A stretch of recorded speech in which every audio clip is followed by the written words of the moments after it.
It's the letter being compared to a shakedown and ransom note. Lawyers for the state of Minnesota told a judge they believe the Trump administration is using the chaos over the immigration crackdown to try to hijack the state's legislative process. They point to a list of demands that the Attorney General, Pam Bondi, sent to the governor on the day Alex Preddy was killed. It includes a request for voter rolls that contain information like addresses, driver's license numbers, and Social Security numbers. The response from Minnesota's Secretary of State was swift and simple. No. He joins me now. It's good to see you, Mr. Secretary. Appreciate you being here. The Department of Justice claims it needs that data to enforce federal election law. What do you think is going on with this request? Well, no, they don't need this data. And federal and state privacy laws, we maintain, say that they don't get that data. It's hard to know what's really going on because my first reaction when I saw this letter, mere hours after a second person, let's remember, a second U.S. citizen was gunned down in Minneapolis by ICE or Border Patrol, my reaction was one of shock because this has nothing to do with any of that. What does producing the voter rolls have to do with forces on the ground, with immigration law, with customs and border? It doesn't have anything to do with that. So I don't know what they're really up to. What I do know is this request is not new. Minnesota is one of 42 states that DOJ has asked to produce this data.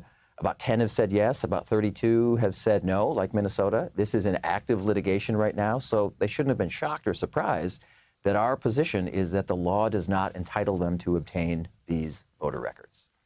Secretary Simon, you told the New York Times that you are not necessarily predicting direct federal interference with elections, but you are planning for it. Yeah. So what does that look like? Well, we have sort of an all-hazards approach when it comes to elections. That means we have to, if we're to be responsible, plan for all sorts of contingencies. That could be a bomb threat. That could be a weather event or a power outage. And I would add this to that category. Again, it's not a prediction, but it would be wrong and irresponsible for us not to plan for it. So what does it look like? We are actively working right now with national partners, with other states, and of course within Minnesota to game out scenarios and our response to those scenarios about what happens if there's direct or even indirect interference with the election this November. That could take a lot of different forms. I don't know if I want to get into specifics. I don't want to give a roadmap to anyone, but let's just say we're on it, and we're going to continue to be on it between now and November. The letter also calls on the state to share all of Minnesota's records relating to Medicaid and food assistance programs, including SNAP. Minnesota is one of more than 20 states that has refused to do that. Explain the concerns. Well, that's really the lane of the governor of our state, Tim Walz. But I think part of it is just that it's not related to any of this. And part of it is a lot of questions, as with the voter rolls, about what they're going to do with this data. Who are they going to share it with? How it will be stored, kept, maintained, secured?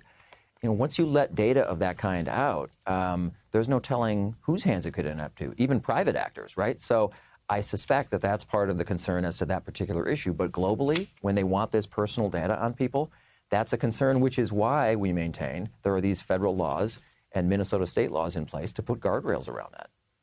In my experience, secretaries of state tend to be in touch with one another. There's a lot to talk about. Yeah. I think we always say that this is going to be one of the most consequential elections of our lifetime, but few people would disagree with that on either side. What are the conversations you're having right now? Well, I'm in Washington right now because tomorrow we're starting the National Association of Secretaries of State Winter Conference. So by sheer coincidence, I'll be seeing a lot of my colleagues. Look, we actually get along really well with one another across party lines. We have some of the same issues and concerns for sure, but there's no question that these data requests are sparking some controversy. Some of our colleagues have handed over this data. Others, like me, are saying no way. We don't let that get in the way of our relationships and sharing best practices and the like. But there's a real principled difference of opinion, no question about that here. And look, every state is different. The Constitution is really clear. States are in charge of the time, place, and manner of elections. So we're each, as secretaries of state, going to do what we think is best for our state. But there's no question we're going to have different approaches.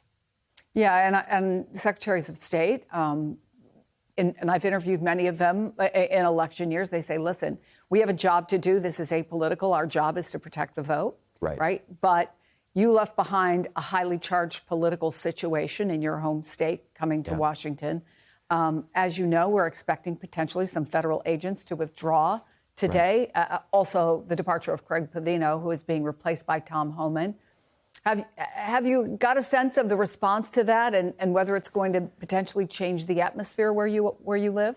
I would say that these are steps in the right direction. A drawing down of forces, a change in leadership, an acknowledgement, seemingly, that the tactics were way, way out of control. I mean, I know your viewers know this, but I just want to put an exclamation point on this. This long ago morphed far away from being just some sort of pinpointed surgical operation to get rid of the worst of the worst. There was a sort of dragnet attitude, horrible tactics that ended up with 2 people being killed unnecessarily. So to the extent that they're reevaluating, looking themselves in the mirror, drawing down forces, that's at least a step in the right direction. I think they should go further. I think this siege needs to end.